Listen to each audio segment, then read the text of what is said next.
Employee मध्ये requirement is clear. हा, काय रिक्वायरमेंट आहे का? Enter employee I D. Okay. Character, एम्प्लॉईचा name, employee I D, employee name, एम्प्लॉईची बेसिक सॅलरी. काय इथे बेसिक सॅलरी बघा. आय डी द्यायचा आहे, नेम द्यायचा आहे आणि बेसिक सॅलरी द्यायची आहे. इथपर्यंत कळलं? आता याच्यावरनं काय काय कॅल्क्युलेट करायचं आहे? कॅल्क्युलेट करताना इथे मला एच आर ए कॅल्क्युलेट करायचा आहे, जो की फ्लोटमध्ये असू शकतोय. H R A. T A calculate करायचं आहे, ट्रॅव्हलिंग अलाउन्स. अजून काय दिले त्यांनी? Medical allowance.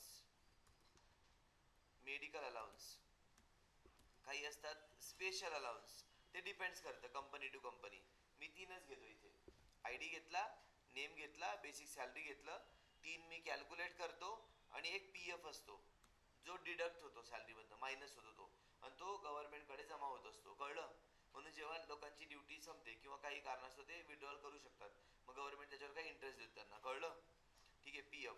आणि मग या सगळ्यांची निघणारे ग्रॉस सॅलरी. काय निघणार? Gross salary. I D, name, basic salary, H R A, T A, M A, P F and gross salary. Print F. Enter employee I D, percent D, ampersand, E M P I D. हे accept केलं. कळलं? Print F. Enter employee name, percent S करा, एम्प्लॉईचं name द्या.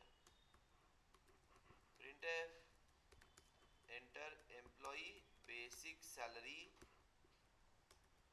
स्कॅनएप मध्ये या, percent D करून आपल्याला काय करायचंय? बेसिक सॅलरी घ्यायची आहे. हे समजलं?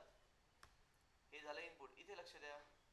हे झालं इनपुट. एम्प्लॉईचं आय डी, एम्प्लॉईचं नेम, एम्प्लॉईची बेसिक सॅलरी. राईट? आता काय करायचंय?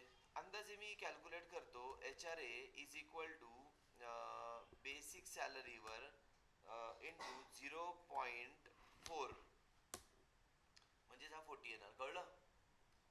किती येणार? 40 येणार. म्हणजे जर मी 20,000 बेसिक सॅलरी घेतली तर 10,000 रुपये येणार.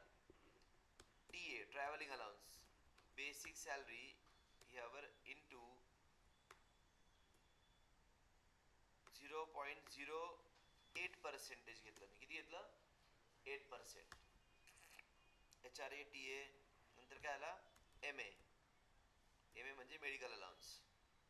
एम ए म्हणजे मेडिकल अलाउन्स. बेसिक सॅलरी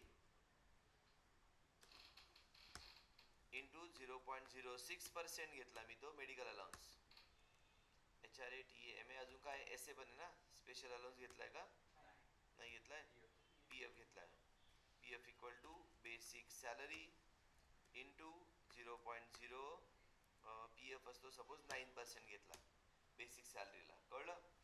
तर आत्तापर्यंत आपण क्वेश्चन बघून घ्यायचा. काय लिहिलं आहे ते? ओके, इथे लिहिलाच नाही का question?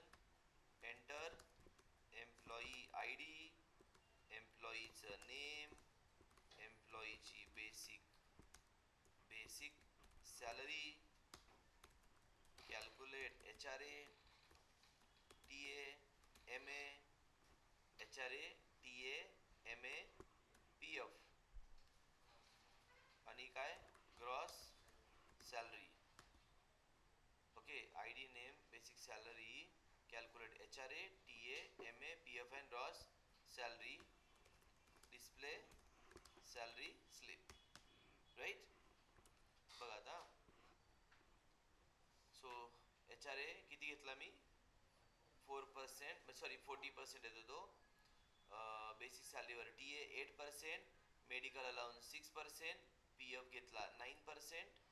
Okay, fine. Let's calculate gross salary is equal to basic salary plus H R A plus T A plus M A minus P F. P F काय करायचा असतो? मायनस करतात पी एफला. ओके. आणि मग याला प्रिंट करतो मी आता. Print F. Print तुम्हाला हवं तसं तुम्ही करू शकतात. Employee salary slip. Okay,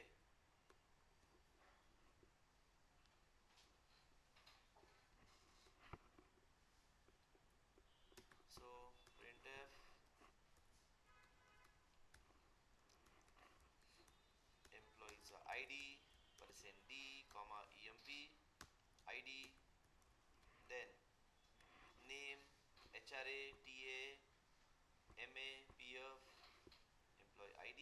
Second is employee name, name साठी %s which is emp name. नंतर काय होता hra %f. आधी बेसिक सॅलरी प्रिंट करूयात. एम्प्लॉई बेसिक सॅलरी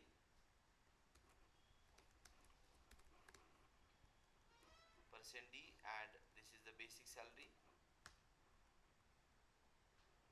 आता हे आपण दिलेलं इनपुट आहे सगळं, त्यामुळे मी याला वेगळं ठेवतोय थोडं आउटपुट मध्ये दाखवताना.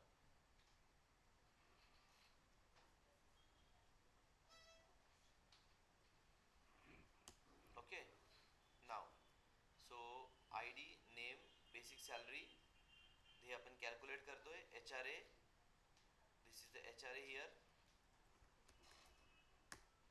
Then we have TA, HRA, TA, नंतर MA,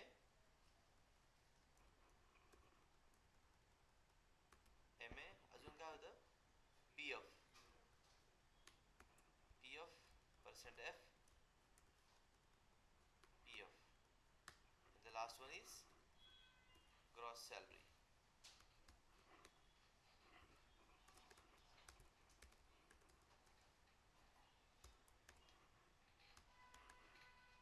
Gross salary.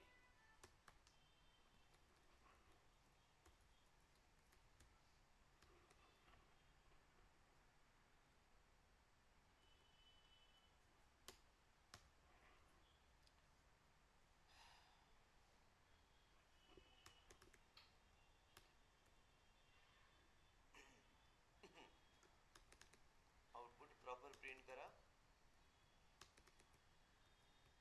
HRA TA MA PF आणि हे काय gross salary. Compile your programme.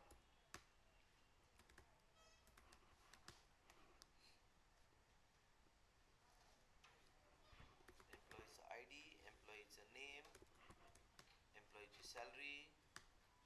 हे बघा आय डी नेम सॅलरी आपण दिलं.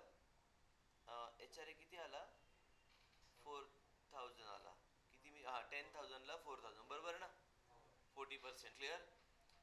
Travelling allowance 800, medical allowance PF and final this is the gross salary. काय आलं हे gross salary. Clear, yes or no, understood right.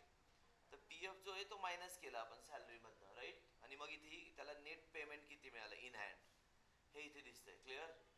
तर तुम्हाला जेव्हा शक्य होईल आता पहिले असंच करा मी जे दिलंय ते, आणि नंतर एक घरी ट्राय करून बघा की जे डिडक्शन असतात अजून हे आपण ऍड होणार आहे नंतर जेव्हा मी इफेल शिकवेल ना त्याच्यावर. इथे इन्कम टॅक्स किती येणार कळलं का नाही. मग डिडक्शन आपण इथे साईडला लिहू शकतो असे. टोटल डिडक्शन, टोटल नेट पे किती आहे, असं total number of working days किती होते कळलं. तर या प्रकारे आपण सॅलरी स्लिप बनवू शकतो. तुम्ही शक्यतो असं दाखवायचं नेम, डेजिग्नेशन, लोकेशन. कळलं, येस ऑर नो. तुमचं क्रिएटिव्हिटी.